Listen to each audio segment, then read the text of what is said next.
সব কিছুকেই বিজ্ঞান দিয়ে ব্যাখ্যা করতে হবে জরুরি না, এর ঊর্ধ্বে অনেক কিছু আছে। এর জ্ঞান এর শেষ সীমা থেকে আল্লাহ পাকের জ্ঞান শুরু হয়। অতএব এটাকেই চূড়ান্ত জ্ঞানের মানদণ্ড মনে করার কোনো কারণ নাই। আমাদের মধ্যে একটা শিরকি আকীদা ঢুকে গেছে এখন। এটা একটা শিরকি আকীদা, সেটা হচ্ছে যে কোনো বিষয় যদি বৈজ্ঞানিকভাবে প্রমাণিত না হয়, কোরআন সুন্নাহয় থাকলেও মনে করি এটার অস্তিত্ব নাই। এটা আমাদের সাইকোলজিক্যাল সমস্যা, এখন এই জেনারেশনের বেশি সমস্যা। কারণ তারা পড়াশোনা করতে করতে মনে করছে সব কিছুকেই বিজ্ঞান দিয়ে প্রমাণ করতে হবে। তুমি তো তোমার আত্মাকেই প্রমাণ করতে পারবে না। একটা মানুষ হাঁটছে রাস্তা দিয়ে, পড়ে গেল, ডেড, এরকম হচ্ছে না? তাহলে কি এমন ছিল তার দেহের মধ্যে, বের হয়ে চলে গেল, সে ডেড? বলবে হৃদযন্ত্রের ক্রিয়া বন্ধ হয়ে মারা গেছে। তো ক্রিয়াটা বন্ধ হলো কিভাবে? কে হুকুম করলো? কার আদেশে বন্ধ হলো? কে নিয়ে গেল রুহুর আত্মাটা?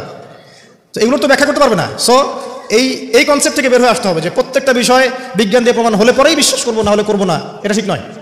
কোরআন এবং সুন্নাহ যা আছে এটা চূড়ান্ত, এর বাইরে যা আছে এটা যদি কোরআন সুন্নাহর সাথে মিলে যায় আমরা গ্রহণ করবো, কোনো সমস্যা নেই। কিন্তু না মিললে আমরা কোশ্চিন কালো সেটা মানতে রাজি নই। আসুন, নবী করিম সাল্লাল্লাহু আলাইহি ওয়াসাল্লাম বলেছেন এক শ্রেণীর স্পেশাল ফেরেশতা আছেন, মালায়েকা, নূরের তৈরি, আলোর তৈরি, আলো দিয়ে তৈরি, নূর দিয়ে তৈরি, যারা নিঃসন্দেহে আলোর বেগের চেয়ে বেশি বেগে ভ্রমণ করতে পারেন, নিঃসন্দেহে। আচ্ছা, তো তারা স্পেশালি এই দরুদগুলোকে সংগ্রহ করেন, দরুদ এবং সালাম এটাকে সংগ্রহ করেন, করে নবী সাল্লাল্লাহু আলাইহি ওয়াসাল্লাম পর্যন্ত পৌঁছে দেন। এরপর আল্লাহ রাব্বুল আলামিন, আল্লাহ সুবহানাহু ওয়া তাআলার ইচ্ছায় নবী করিম সাল্লাল্লাহু আলাইহি ওয়াসাল্লাম এর জবাব দিয়ে থাকেন। একটু চিন্তা করেন যে আপনি মনে করেন আল্লাহ রাসূল সাল্লাল্লাহু আলাইহি ওয়াসাল্লামের দরজায় দাঁড়িয়ে আছেন, কথার কথা মনে করেন যে তিনি জীবিত আছেন, কথার কথা। আপনি তার বাড়ি চেনেন, তার বাসায় গেলেন, গিয়ে নক করলেন, গিয়ে নক করে বললেন আসসালামু আলাইকুম। এবার নবী সাল্লাল্লাহু আলাইহি ওয়াসাল্লাম ভিতর থেকে আপনাকে বললেন, কথার কথা ধরে নেন যে ওয়ালাইকুম আসসালাম। এর অর্থ কি? ওয়ালাইকুম আসসালাম অর্থ কি? আপনার উপরেও শান্তি বর্ষিত হোক। আচ্ছা, আবার মনে করেন আপনি বাসার ভিতরে আছেন, আপনার বাসায় নবীজি এসেছেন সাল্লাল্লাহু আলাইহি ওয়াসাল্লাম, কথার কথা। এবার তিনি আপনার দরজায় নক করছেন, নক করে বলছেন আসসালামু আলাইক, তোমার উপর শান্তি বর্ষিত হোক। তো নবী সাল্লাল্লাহু আলাইহি ওয়াসাল্লামের এই যে দোয়া, তোমার উপরে শান্তি বর্ষিত হোক, এটা যে যত বেশি পাবে তার জীবনটা তত সুন্দর হবে না? অতএব যে ব্যক্তি যত বেশি দরুদ পাঠ করবে, যত বেশি সালাত প্রদান করবে নবী সাল্লাল্লাহু আলাইহি ওয়াসাল্লামকে, ইনশাআল্লাহ তাআলা সে সচ্ছল হবে, টেনশন ফ্রি থাকবে, সুখে শান্তিতে পৃথিবীতে বসবাস করবে ইনশাআল্লাহ। আর সুখ বলতে আমি শুধুমাত্র চাকচিক্য বোঝাচ্ছি না, বাড়ি গাড়ি স্ট্যাটাস বোঝাচ্ছি না। সুখী হওয়ার জন্য টাকা যথেষ্ট না। অনেক সময় দেখবেন কোটিপতি মানুষ সুখী নয়, একজন ভ্যান চালক সুখী। সুখ টাকা দিয়ে কেনা যায়? সুখ বলতে মনের সুখকে বোঝানো হচ্ছে। আল্লাহ পাক আমাদেরকে বোঝার তৌফিক দান করুন। আমি যেটা বলতে চাচ্ছিলাম, জুমার দিনে বেশি থেকে বেশি নবীর উপর দরুদ পাঠ করতে হবে। কোন দরুদ পাঠ করব? একটা সংক্ষিপ্ত দরুদ আছে, পড়তে পারি আল্লাহুম্মা সাল্লি ওয়া সাল্লিম আলা নবিয়িনা মুহাম্মদ, এটা পড়তে পারি। আরেকটা আছে আল্লাহুম্মা সাল্লি আলা মুহাম্মাদিন ওয়া সাল্লিম, এটা সংক্ষিপ্ত। আর যদি আপনার সামনে নবীর নাম উচ্চারণ করা হয় বলবেন সাল্লাল্লাহু আলাইহি ওয়া সাল্লাম।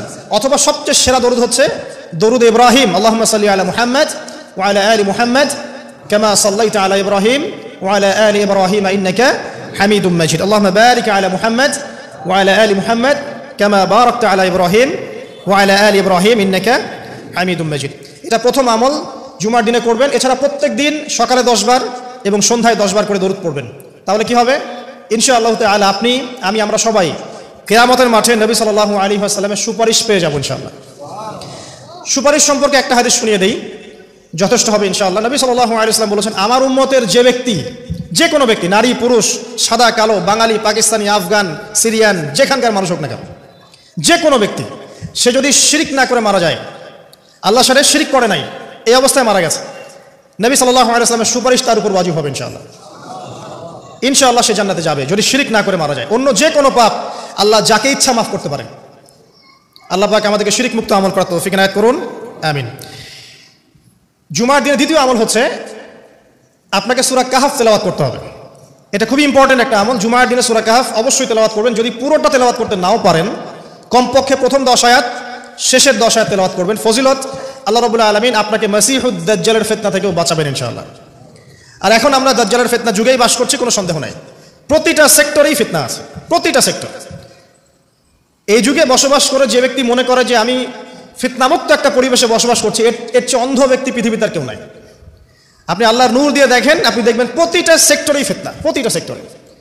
হোক সেটা কালচার, হোক সেটা এডুকেশন, হোক সেটা ইকোনমি, পলিটিক্স, ওয়ার্ল্ড অ্যাফেয়ার্স, পরিবার, যে কোনো জায়গায় দেখবেন ফিতনা, প্রত্যেকটা জায়গায় ফিতনা। তো এই ফিতনার যুগে বসবাস করে যদি আমরা নিরাপদ থাকতে চাই, তাহলে সূরা কাহফ তেলাওয়াত করতে হবে, কমপক্ষে প্রথম 10 আয়াত এবং শেষ 10 আয়াত। আল্লাহ পাক তৌফিক ইনায়াত করুন, আমিন। আরেকটা আমল বলবো জুমার দিনে, সেটা হলো যে জুমার দিনে বেশি বেশি দোয়া করবেন আল্লাহর কাছে, কারণ এই দিনে দুইটা সময় আছে, এই সময় দোয়া কবুল হয়ে যাবে ইনশাআল্লাহ তাআলা। আরেকটা আমল বলতে চাই, যদিও সেটার সময় আপনাদের আজকে চলে গেছে, সেটা হলো জুমার দিনে যে ব্যক্তি সকাল সকাল গোসল করে, আমি আরেকদিন খুতবায় বলেছিলাম, সকাল সকাল গোসল করে, আর্লি মর্নিং মসজিদে চলে আসে, আতর সুগন্ধি ব্যবহার করে, উত্তম কাপড় পরে, সবচেয়ে সেরা কাপড়টা পরে, মসজিদে আসার সময় আমরা দেখি যে সবচেয়ে নর্মাল কাপড়টা পরে আসে, এটা ঠিক নয়।